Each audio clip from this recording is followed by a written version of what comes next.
All right, well, my guy, Jay Canyon, what's up, dog? What's up, yeah?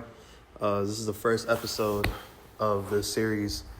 Basically, this whole episode concept is behind inspiring the youth, inspiring anybody really who wants to take the first step going towards their vision, their dream, and why not start with the people you love and keep the closest, and we just start rolling that domino effect from thereafter, right? Sure. So I wrote down a bunch of questions pertaining towards Justin and his career, and I wanted to see where his mindset is at and how it could impact so many young people who want to get into photography, who want to get into videography, or anything in that field. So I'll start off with the personal journey questions, and then we'll go from there. Sounds good? Yeah. All right. So what made you want to get into media and production as a career? I think it's something that kind of just found me along the way. Like I remember being introduced to photography. Carl. Shout out to CJ. But years ago, Carl put a camera in my hand, and it kind of changed the direction my life was going in. Not that I was doing anything bad or anything, but I kind of didn't know what I wanted to do. And then like photography opened up so many doors along the way that it just started to make sense. Like I remember like I went to college for, like psychology or something like my freshman year.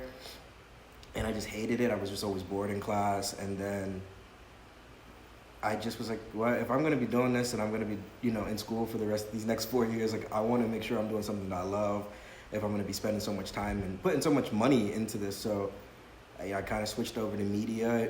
At the time, I just knew I was good with cameras and I could write and I was good at English and stuff like that. So I was like, I don't know. I went and spoke to my not a mentor, but advisor at the school.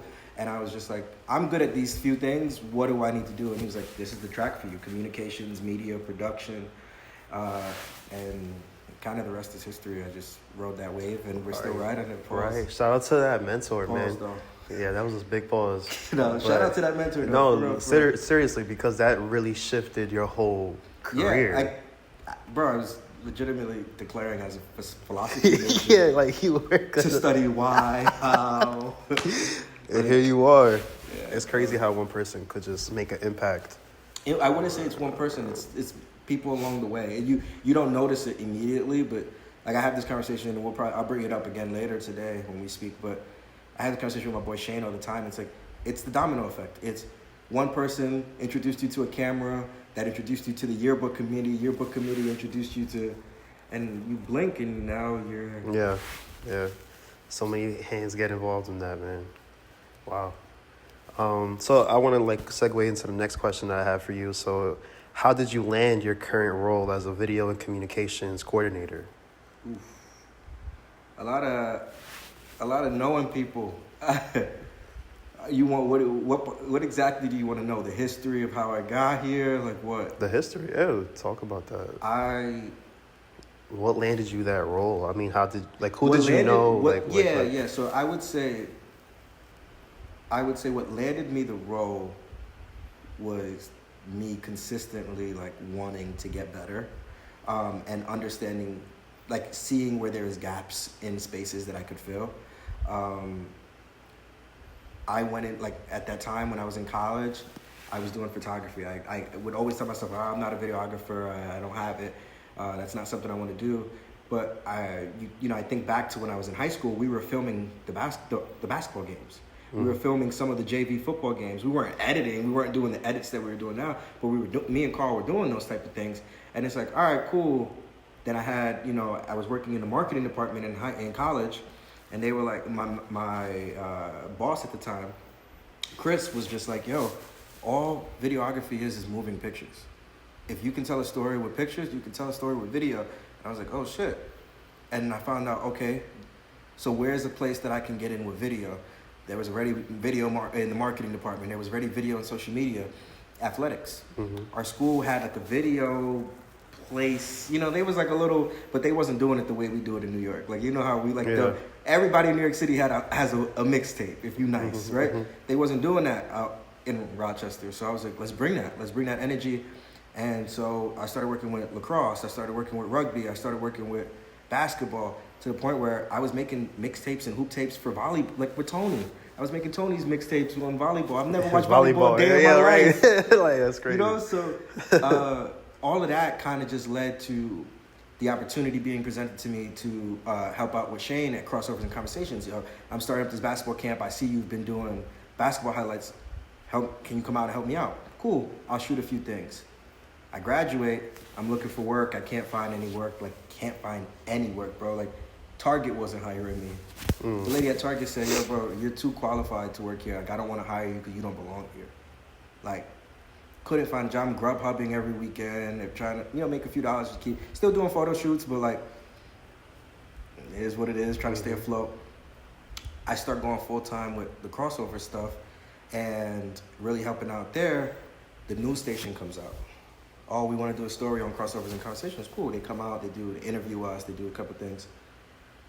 That leads to Shane going, oh, and our director of media, his name's Justin Cannon. If you want to get any photos or videos from him, he'll send some stuff. I send it over. Lady goes, oh, I want to connect him with my boss. Boss calls me, brings me in for an interview. I get a job at the news station because of that. Now, fast forward, I'm at the news station and I'm like, I don't want to do this. This is not.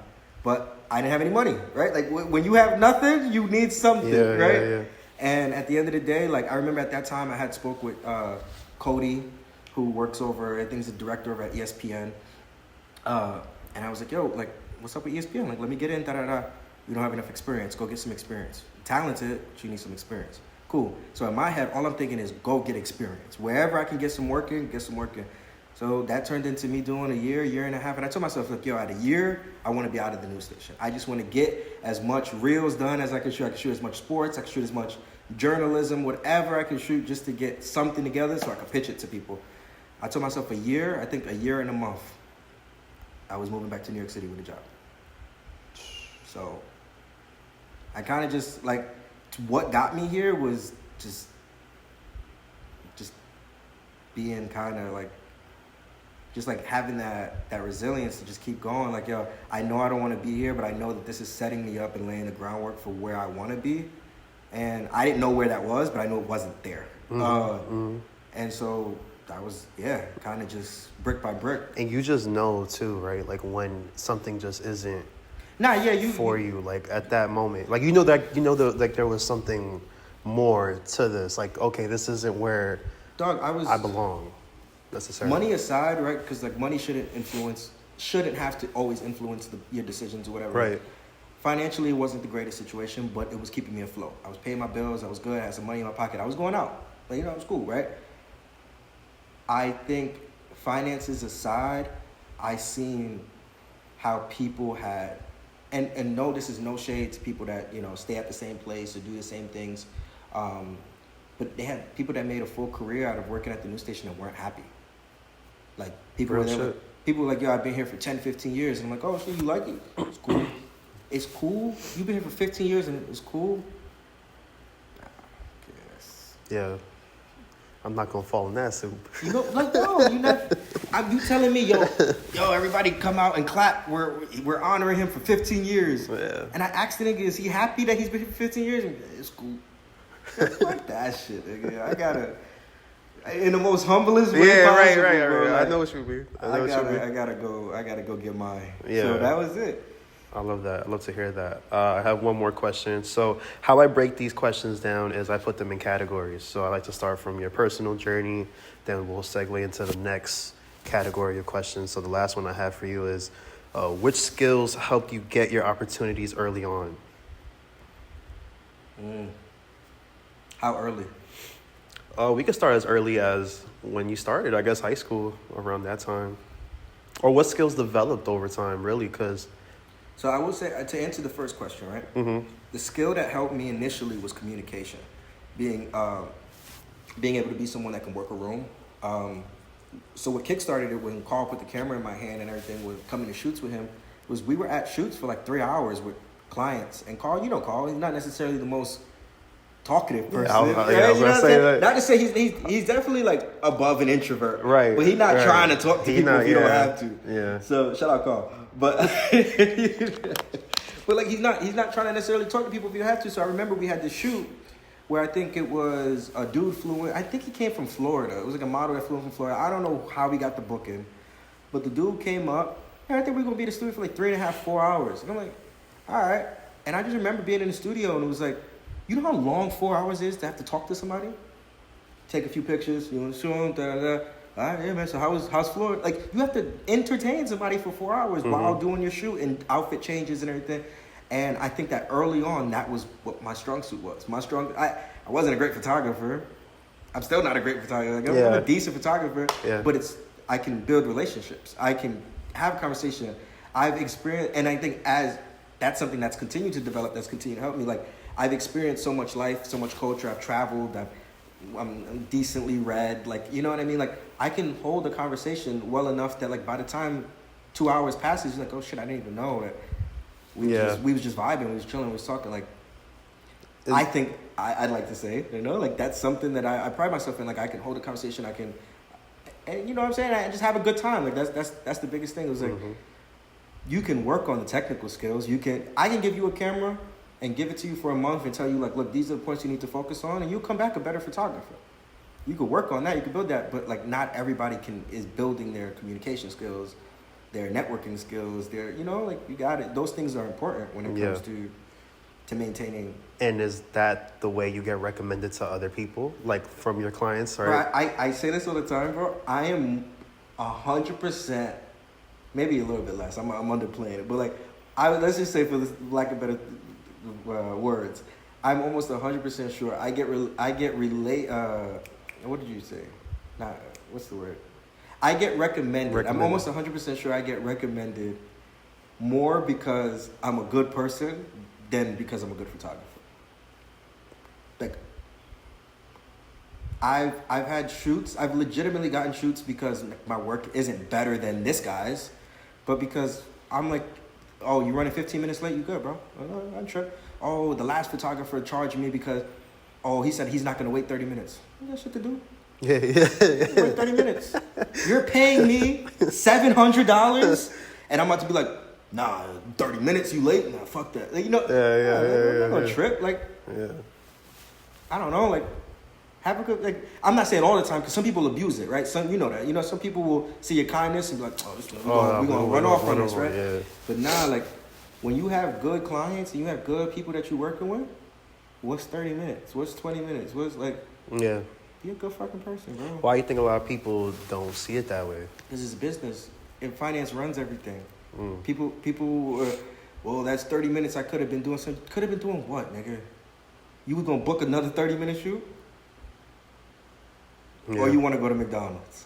Like, you wanted to hit the drive-thru. You want to get that Big Mac, huh? Yo, like, that's how I think about it. It's like, yo, bro, especially, like, and there's days, like, me and Mixon talk about this, like, there's days where we're booked back to back to back. I can't, if I'm booked at 4 and your shoot's at 2:30 and you show up late, now I'm late to my 4. I can't honor that, right? I can't fuck up somebody else's shoot time because of you. Yeah. So you have to understand that as a client. But if you're my only shoot at 2:30 and I have nothing to do till tomorrow, you 20 minutes late and I'm going to charge you for that? Y'all niggas is robbing niggas. Like, yeah. Think about it. That was like, I don't know. I think about it like that, bro. Like, I think about it if it was me. Same thing when it comes time for college season and grad shoots. You see the grad packages these niggas be doing? Bro, niggas I be seeing some of them and I'm like, man. I ain't even gonna say who, but he know, because that's my nigga. He's seeing some of that. I fuck with him heavy, right? Niggas say, yo, you get 5 pictures. You get 5 pictures, $375. Right? Yo, bro, that's crazy. When I was in college, I could $375. And I don't know, you know, there's this new age of young niggas that scamming. Them niggas, y'all niggas, come fuck with me. If y'all got the bread, if y'all got the $375, come check me out. But, bro, I'm not here to hit college kids over the head. I'm not here to, if it's prom season, I'm not here to hit nobody over the head. Like, but I'm gonna make my bread. And I think that's part of the reason as to why I'm fairly successful in what I do. Mm-hmm. So you know your value as a photographer, and you also know, like, I know what. Yeah. I mean, yes. How much of that is like?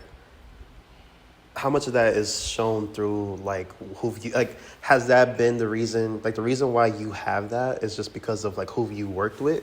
Like, is that where your value comes from, or is it just like it's like your preparation? As into, like, you know what I'm trying to ask? Understanding? Yeah, like where does that come from? It's I'll be honest. I don't think I've ever said this to anyone on camera. I've said it to my friends before. Yeah. I'd rather damn. Say it. If I'm working with the institution, or if I'm working with the company, if I'm working with the, let's say a Nike, and Nike has $100,000 budget, that allows me to understand that when it comes to a single mom that's trying to get pictures of her and her daughter or her son, I don't have to charge her $600. So if I can go to a college and go, hey, yeah, like this project that I'm working on that you want me to come in, the full scope of it's going to be $6,000, $10,000, and the college, to them, $10,000 is, oh, yeah, we'll throw that.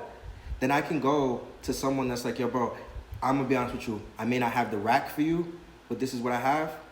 Fool, I can take $400 from. So I'd rather take it from a big corporation. I'd rather take it. Them niggas is banking. Right. They got it. They got it. What's a dollar to them? To them, yeah. But it's not like, to me, like someone in the neighborhood, someone in the family that may not have it. Like, what am I hitting them over the head for $800, $900, $1,000 for? Like, that don't make sense to me. It don't make sense to me. But now here's the issue, right? There's a lot of niggas that like to flex. Right? If you're going to be on Instagram and you're going to be on social media and your company is this and you're that, I don't feel remorse giving you the prices of you want to be Nike, then let me charge you like Nike. You want to present your brand and you want to throw money at parties, then this wouldn't be a problem. Then why is my payment late when I saw you over there throwing 100 at the bar? Like, it just... Their priorities is different. Man, I can talk about that shit all day. I know. All right, so we're going to go into the next part right here. What's good about this is that, well, like, you know how Rob Dyrdek will always go into the next, like, on ridiculousness. He'll be like, all right, this segment is called... Yeah. So right here, this is where we could cut it, and we'll put the next part in. So this is your day-to-day work. Okay. All right, so what does a typical day look like in your current job? My 9 to 5? Yeah, 9 to 5. Wow. It depends, right? Some weeks are hectic, some weeks are a little bit lighter. We're in the middle of a rebrand right now, which is huge. I've never had to be, like, this is my first time ever assisting with a company-wide rebrand, 23 different offices, 3 offices overseas, like, it's a lot. Big. Right now, my day-to-day is, my key assignment that I'm on is I'm in charge of creating office profiles for each office and office videos for the profiles of each office. So basically, like, the people, the culture, the nature, like the culture of the city, the projects we've worked on, sights to see in that city, all included into a video that's about like 60 to 90 seconds long for all the offices. And so you can imagine, like, I just finished up New Jersey. New Jersey's a little bit easier, right? We have a Hamilton office, so like I put like MetLife in the video. I show people around by the boardwalk and everything. It's easier, like those. But then you get the big cities like LA, Chicago, New York. It's like, how do we encompass everything New York has to show? The people, the food, the eateries, the sights to see, the projects we've worked on, all into a 90-second video. And then we have an office like Jacksonville, Florida. How are you telling a 60-second video, a 60-second long video about Jacksonville, Florida? What's the culture there? What's the people? So it's been a lot. We've been traveling a lot. We're about to go out to the West Coast this week, do San Francisco, LA, where we're going to collect a bunch of stuff for the community, try to interview some people, you know, both in the office, on the street. It's dope. It's a dope project. It's unlike anything I've ever done before. It's a lot of fucking work. Yeah. And I like that you said that, because my next question was, what's the hardest part of what you do that people don't see? The hardest part, contrary to me saying that my communication skills are solid, is the chain of commands. I come from freelance background. I come from a very one-man army type of work style. Yeah. You know what I'm saying? Like, the most that I do is send it to the client to make sure they're happy with it. And once they're happy with it, we go viral, right? We post the shit up. Let's do numbers. Here, it's the opposite. I make a video. I send it up to a second editor. Editor looks at it. Okay, cool. We send it up to my direct manager. My direct manager looks at it. He has issues. Sends it back down. Okay, cool. Now we're doing a second copy. Send it up to direct manager. Direct manager goes, oh, I love this one. Sends it up to his manager. His manager goes, nah, we don't like that intro. Actually, switch the intro. Bring it back down. So think about a video, like videos like this, right? I have 23 videos to work on. I have to be ready by December 1st.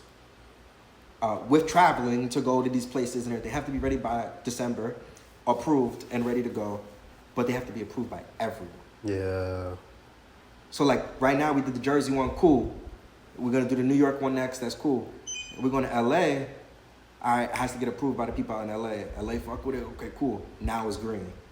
While I'm waiting for that to go green, I'm working on San Francisco. As I'm working on San Francisco, they tell me in LA, yo, actually we don't like the way that this graphic looks, switch that. Now I'm putting San Francisco on hold. Like, you're juggling. And it's like, you know what I'm saying? There's people that do this for a living, so I'm not saying like, it's not easy for them either. It's not easy for me, but that's the hard part. The chain of commands is something I've had to adjust to, because to me it's like, this shit fire, y'all like it? Cool, we out. Like, let's just get it out. And it's not like that. It has to go through so many checks and balances to make sure it goes well. Yeah, I know. Wow, I didn't know it was that. Wow, you got to tolerate that, man. You hear me complain about like one-on-one clients, right? You know what I mean? Like some clients, and I have clients, that'll be like, no, actually, I want this letter to go down an inch. And it's like, that's annoying, but like, that's one person. Mm-hmm. That's quick. Okay, you want me to switch that? Cool, I'll switch that for you. You like this? Cool, we good. One person versus... Imagine this. This is a company. This is going up to... the CEO, the managers that sit on the board, the directors all approve, cool. Then it's greenlit. Yeah. And that's one video. And that's every week. Every week? It's every week. My communications videos, my larger videos, we have quarterly check-ins. We create videos for the quarterly check-ins. Those have to be approved. But those have to be approved by the people that are being interviewed. Mm-hmm. So like, let's say right now we're working on for our quarterly check-in, our next fireside, we're doing it on M-Hub Innovation Center in Chicago. I just interviewed the audio and visual director, designer for that project. And then next week I'm interviewing the lead mechanical and electrical something on that, right? Once that video is done, I have to go through those change of commands I told you. And now after it's greenlit, I have to send it to the people that I just interviewed, make sure they like it. Because now if you're interviewing me, and I say some crazy shit, and you put it in your interview, and I'm like, yo, bro, why'd you put that in there? Yeah. Now I have to re-edit that video, right? So it's my job to just know all of that shit. Yeah, bro. To know that, yo, you can't put them. Yeah, it's a lot. But that's the hard part. It's the fun part too, though. So it's like, it's a challenge. It's a puzzle, bro. I suck at puzzles, but this is the part of the challenge that I like, bro. So like the next question I have for that is, what project or achievement are you most proud of so far? At work? Yeah.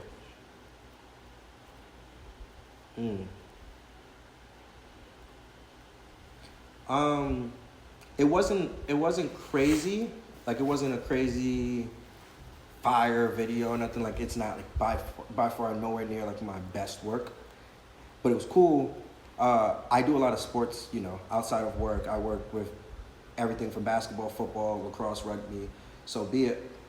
I had told them, I was like, look, we need to start taking inspiration from different sporting companies. So when NBA draft rolls around, let's do an NBA draft video where we're taking, they always take the top prospects, compare them, who's going to go number one in the draft, so we do that with our projects. We have a project from New York, we have a project from LA, we have a project from Chicago. Who's going to be the number one project that gets drafted first? And we let the people in the office vote on it. Well, that's really cool. Then we did March Madness this year. They tried it in the past. It hasn't worked. I was, me and my boy Derek from the West Coast, we were able to like come together where every week we sat down and we did a virtual call and we were like analysts.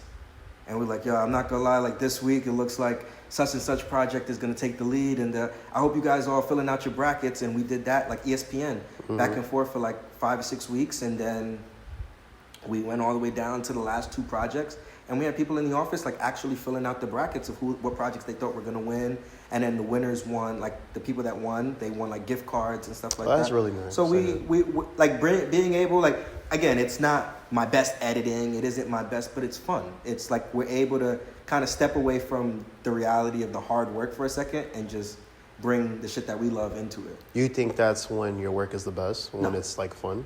I don't think so. I don't think so. I think my work's best when it's challenging. Like I think about the Saquon video I just made the other day. I sent it out to my boys. Fuck with it, this is hard. I sent it to Mixon. Mixon goes, "You being lazy. This is not good enough." Cool. That hurt. You know? Mm-hmm. I'm like, damn, what the fuck is he talking about? He's like, I think you could go harder. Okay. Sat with it. Did another copy. Sent it to Carl. Carl goes, I see what Mixon's talking about. That hurt. Did another copy. Sent it to Josh. Josh goes, I've seen you do better. Right. There's like 6 edits to that fucking video. Mm-hmm. Until it finally was like at the point where I was just like, yo, like, but those are the people I have around me that are like, yo, bro, take it another step. Like, you've done this before, do something different. You've done it, go harder. And that's when I feel like I'm my best, when I'm challenged to see something that I'm not seeing normally. Yeah. Fun is fun. Like, fun's always gonna be there, right? You can always find time for fun. But it means it's gonna always be your best. I like that. It's good to have people like that too around you. That shit fucking bothers me. It's like in the moment, like Joshua knows, like in the moment Josh said that shit, and I was just like, all right, bro. He's like, you want me to be honest with you, or you want me to lie to you? I'm like, all right, bro. Like, I'll talk to you later. But I talked to him later so I could sit down and find what he's talking about. I didn't see it until I had to go through it 6 times to finally be like, all right, this is what was missing. This is what, and it still wasn't my greatest, but it was good. I liked it. In its final state, I was happy with it. So that's, check. That's all I can ask for. I mean, where do you think you'll be if you didn't have people like that around you, right? I mean, to challenge you and to push you. I mean, because if you're your own rater and you could rate yourself, really, would you always give yourself that oh yeah, I did a great job? But then when you allow people to bring their perspective in and they show you something that you probably don't see. You want to answer that? Yeah. I think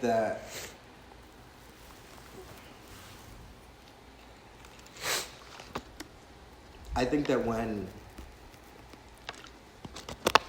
and I could be wrong, but this is how I view it. My appreciation for those people is so high because of the fact if I was left to rate my own work and grade it, I would be constantly in competition with other people, right? Because ultimately, if I said, okay, this is good, and I post it, and I go look at another editor's video and he does it better, I'm like, oh, I gotta do better than him. When I send something to my boys, they're just comparing me to where I've been. They hold me, and that's the approach and like the mindset that like for the most part all my boys have. Like I sent it to Carl and Carl goes, oh, I saw you do a better edit when you did that 2 weeks ago. So this can't be your best edit. Okay, you're comparing me and holding me to a standard that I've already been at, not another person's. And I feel like sometimes as creatives, it's easy to post and be like, oh, but this nigga did it better, so I gotta be better than him. No, you have to be better than what you held yourself to already. Me versus me, yeah. And I think that's why those people are so important. That's good. All right, perfect. So we're going to get into the next category. This is called creative and freelance career, right? How do you balance your full-time job with your freelance creative work? I don't. You don't? I don't sleep.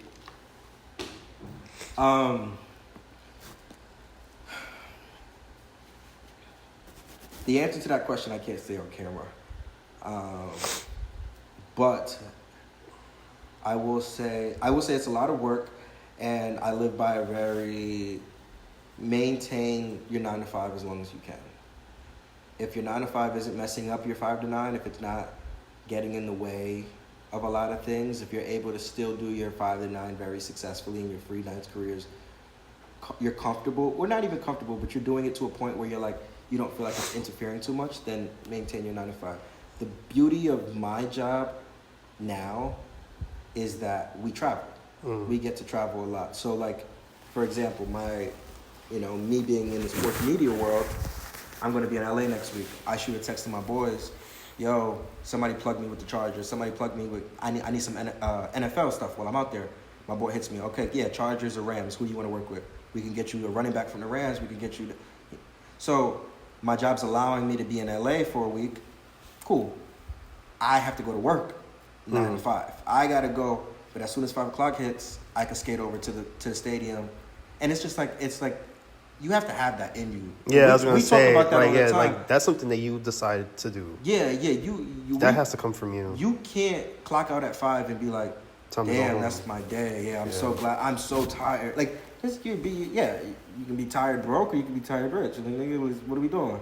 So yeah, that hunger. Yeah, you gotta have that part. I can't explain. I think that's more of like passion too, of like what you just do, because I'm a big believer of, if you would do it for free, that means you truly found 100%. Like you truly found what you love. Like 100%. You know what I mean? Like I totally believe in that.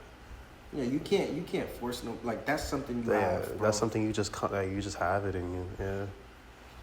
So my next question for you is, we might have talked about this earlier, but how do you find clients and keep them coming back to you? How do I find clients and keep them coming back to me? Well, in terms of keeping them coming back, I think that is what we talked about earlier, like just developing that relationship. I always try to make sure that I meet people where they're at, and also giving people a good understanding, a good sense of who I am. Like, I'm going to crack a joke while we're on set. I'm going to be myself. You know what I'm saying? Like, yeah. I've been around NFL players and I've been around NBA players. Like, bro, when I did the shit with drumming, and I was your drummer, I could mic you up, and he was like, yeah. And I was like, I ain't gonna lie, bro, but I'm not gonna be able to do it. You like 7 foot, like, and you start laughing, right? But that's just who I am. Like, I'm gonna get that joke off where it's not even a good joke, but like now, but you remember me by something, right? And that's that first impression. But it's good because it's not like it's calculated. It's just that's just who you I'm are. gonna get the joke off, like, put this camera on, off. Yeah, like it's just who you are. You can't teach that. That comes from you. That's how I maintain. I mean, and doing good work, right? I shouldn't have to say that. Combination. I don't think I should have to say that part, but like doing good work. You making sure you deliver and over-deliver on the things that, bro, how many times I've done stuff for people that I'd be like, yo, we need, the contract says we need 15 small videos. 15 videos, 15 seconds each, right? Cool. Yo, by the way, I threw in a folder with some photos in there in case you want to. Now, next time when they say, yo, the budget is $5,000, they're not thinking twice about throwing $5,000 because I threw in 15 fucking pictures. That took me 10 seconds out of my day to add those in. Right. Over deliver. Make people happy. Yeah. Make people treat it like how you would want to be treated. Like give them more than what they expected in a way. In some cases. Right? Yeah. But you always check your boxes, make sure that everything is met. In terms of getting new clients, I haven't had to get new clients in a long time. I can't really speak to that. Yeah. Everything's been word of mouth for me. I've been blessed to be like half of the football shit that I get now is like, yo, Sean hit me. He told me that you're his videographer. Yo, this guy hit me up and said that you work with him. Yo, Kai, and Kai's decorated. Like, niggas know Kai. Kai said that you the guy to go to. Cool.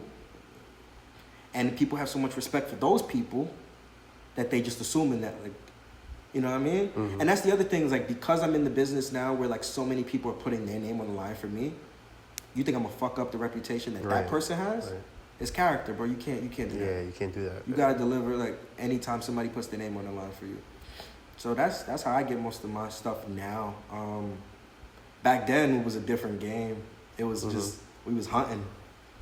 We was on, and to this day, bro, like, I'll tell you, like, every few months, I'll get on the computer and DM 100 people. I DM'd I DM'd the basketball player overseas last week. Oh, I didn't think he was gonna respond, but every now and then I'll just log on to Instagram, log on to LinkedIn. Let me DM the head of this company. Let me DM this person. Let me DM this basketball player, see if they can answer. I DM NFL players all the time. Some of them get back, some of them don't, but if I put up 100 shots and 2 people answer, I'm green. So right.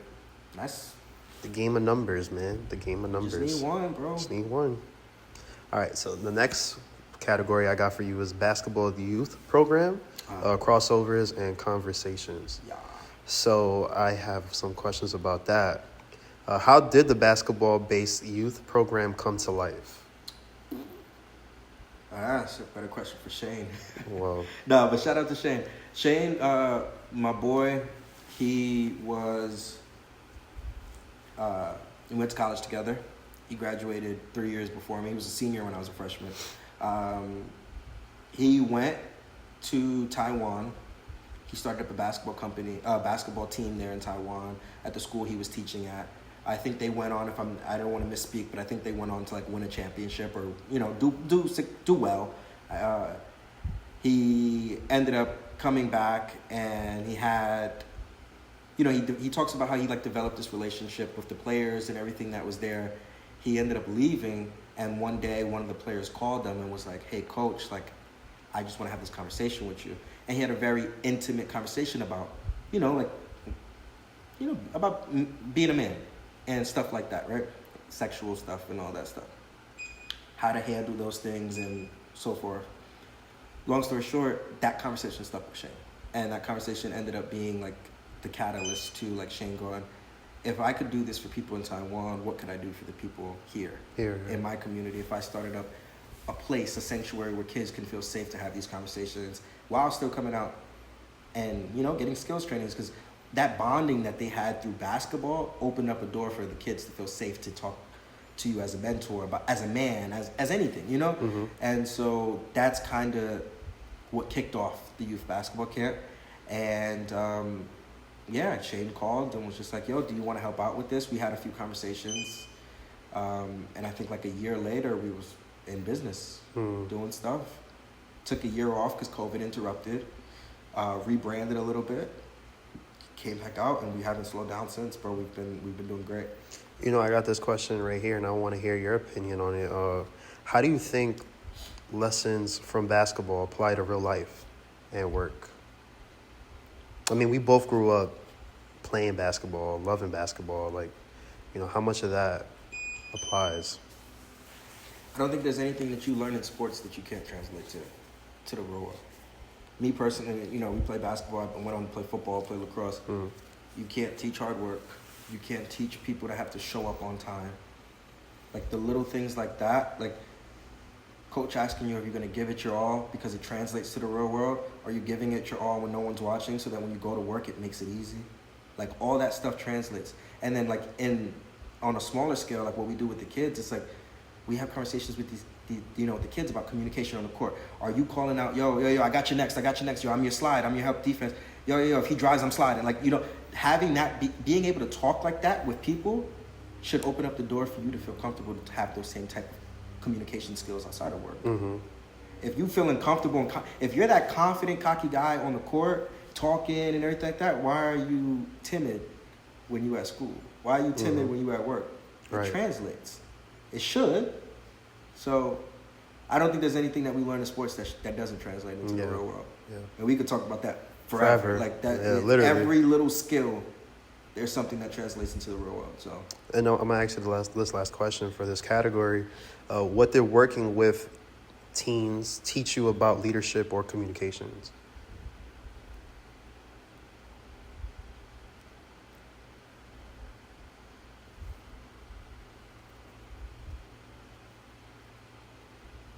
What did working with, say it again? What did working with teens teach you about leadership or communication? That's a good question.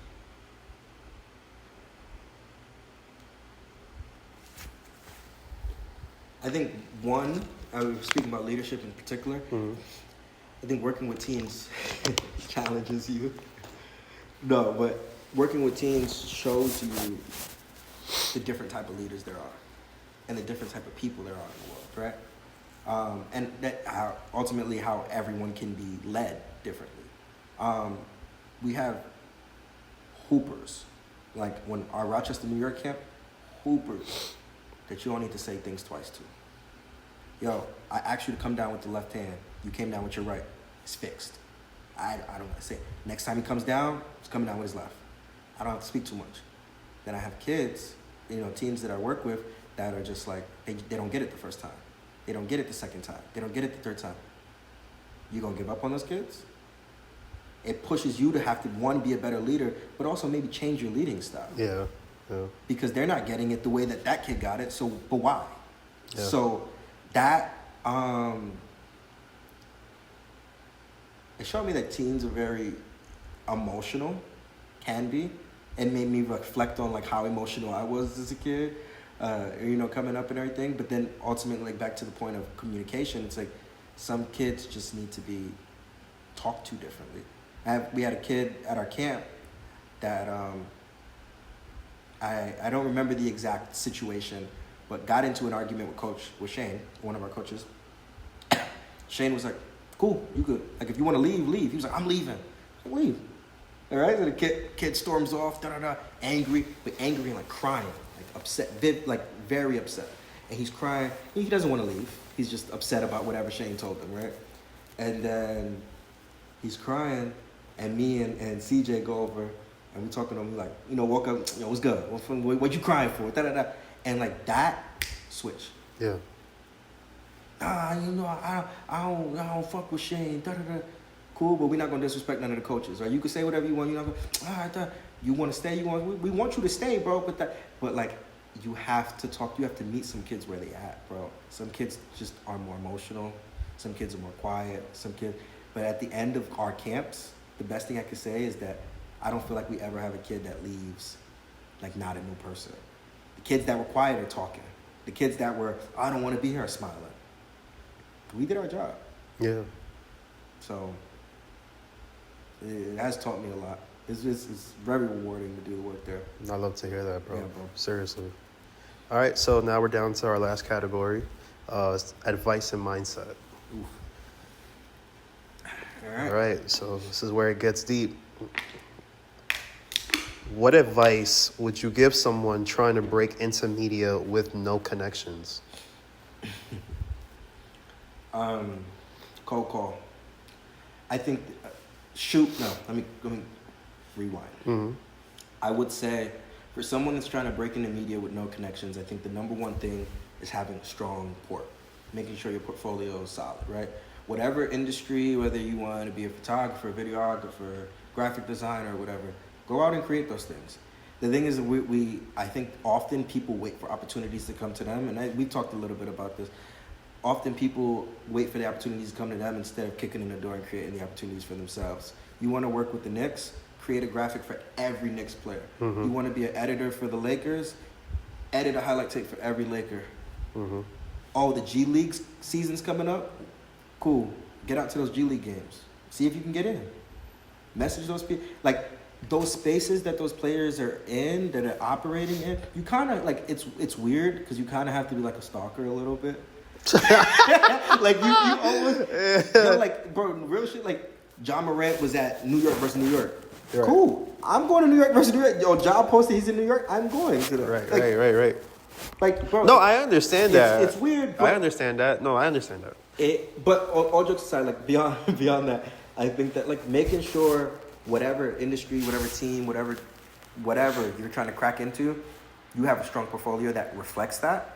And then once it's reflecting of that, you should be posting like crazy. And you should be shopping your portfolio to every company that aligns with what you want to do. Mm-hmm. You just never know. And like we talk about the LinkedIn shit all the time. I don't need to know the CEO of Nike. I just need to know the nigga that cuts checks at Nike. Yeah. I just need to know the nigga that mops the floor at Nike. Because one of them niggas has a key. Yeah. One of them has a cell phone number. Your chances of them getting back to you is higher than the CEO. The part where it says no connections, make the connection. Like there's no such thing as no connection. We're all separated by a few people, right? Right. Make the fucking connection. Find it. It. I know that's like rough. I hate like that because it feels like I'm like telling that to someone, but this was my mindset when I didn't have anything either. When I didn't have any business, my thing was I want to shoot for the NBA. Who knows somebody that works at the NBA? Right now, I'm in the process of applying to the NBA, to work for the NBA. First thing, I told you, sent it over to my boy Steve. Steve goes, yo, I know the hiring manager for that job. I'm going to send this directly to her. I don't care about the CEO. I need to meet the person that matters to me right now. Mm-hmm. And that's what I would say. That's fire. advice. I love it. I think it's very, very real and honest. So, then my next question is, what mindset helps you stay focused when things get overwhelming? What mindset keeps me focused when things get overwhelming? Mm-hmm.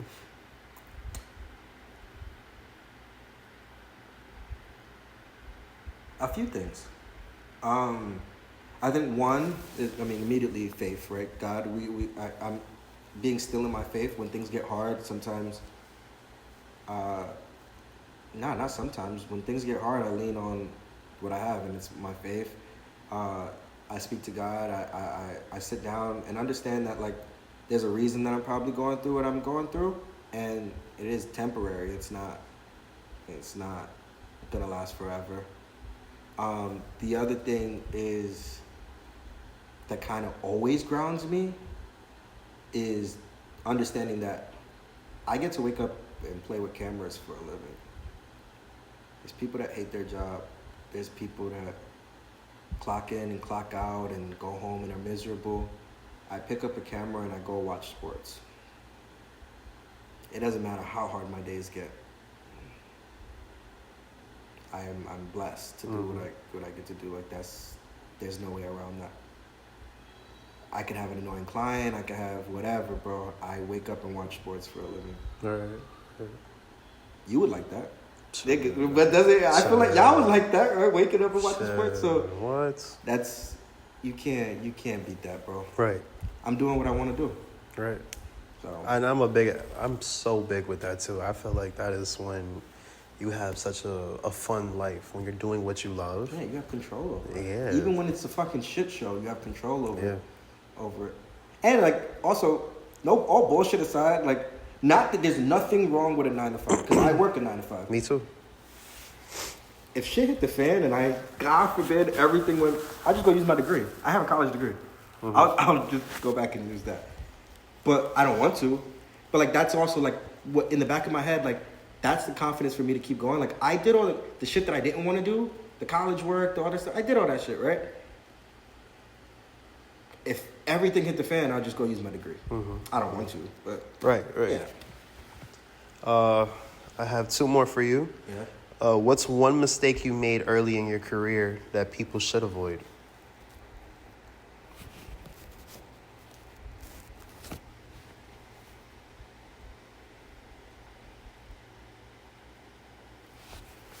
One mistake I made early in my career. That people should avoid. I feel like I made so many. But like, I don't also view them as mistakes. Like, I had to go through those things. Well, what did you learn? Nah, I'm gonna find one. Right. There's a mistake in there. So I would, okay. This isn't a mistake that I made early on. It's a mistake that I made recently. And I'm only gonna speak to that because I feel like I'm early on in this new development, this new place that I want to be, and the new spaces that I'm in currently, right? One of the biggest mistakes that I've made recently is I undervalued or undervalued myself as a creative. I think that it's hard, right? A second ago, I just told you, go out and create as much as you can. In the process of creating and getting good, people like those big companies, those Nikes, those ESPNs, those whatever, they may come. And when they come and reach out, you're the new guy there, but you're not new to what you've been doing, right? And I think that sometimes we get in rooms where everybody's the big fish, and you're the little fish, and you're just like, oh, I gotta take a back seat a little bit. Mm-hmm. And I think that I did that. I did that recently with a project that I was working on, where I was just happy and blessed to be around the big fish. And I was like, oh, I'll do it for this. Oh, no, don't worry about it. And like,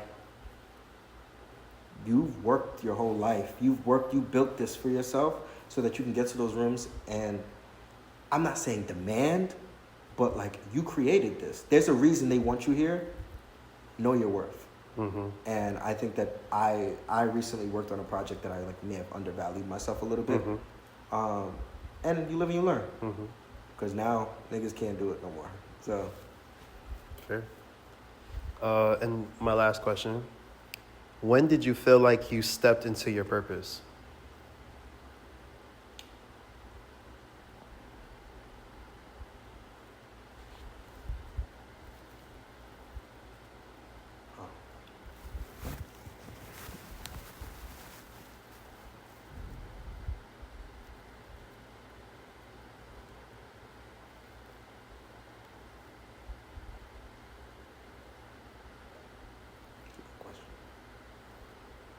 Yeah, that's why I left it for last.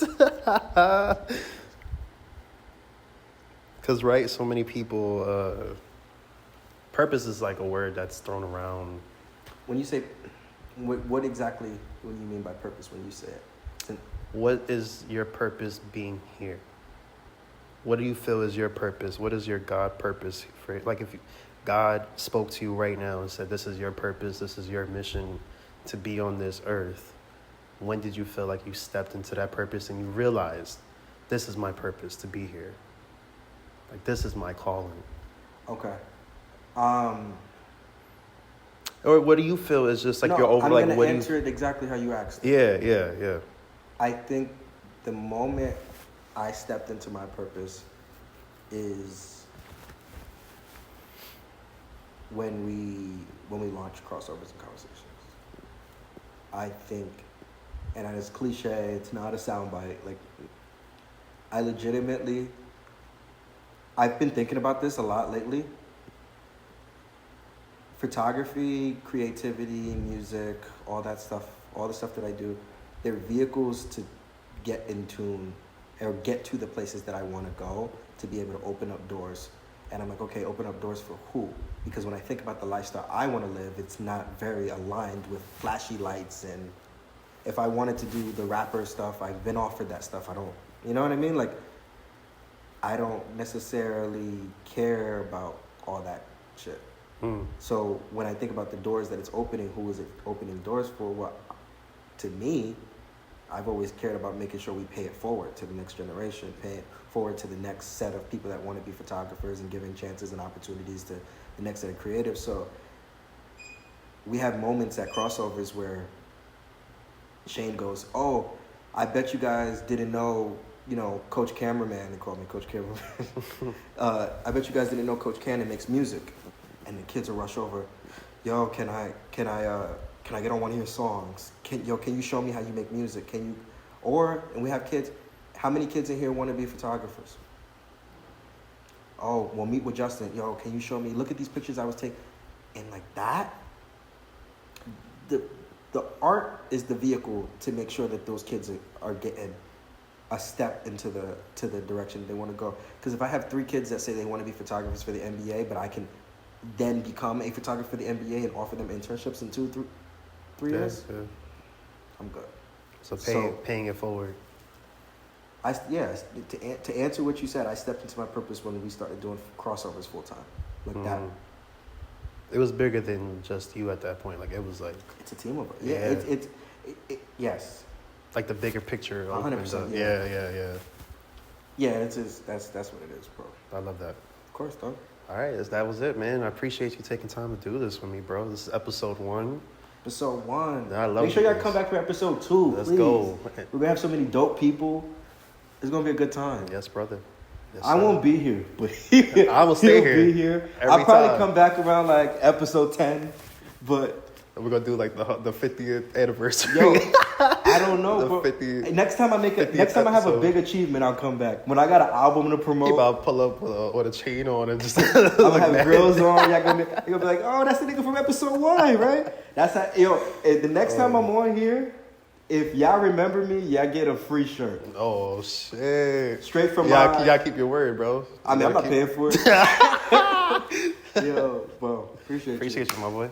You're ready. Thank you, sir. That was good.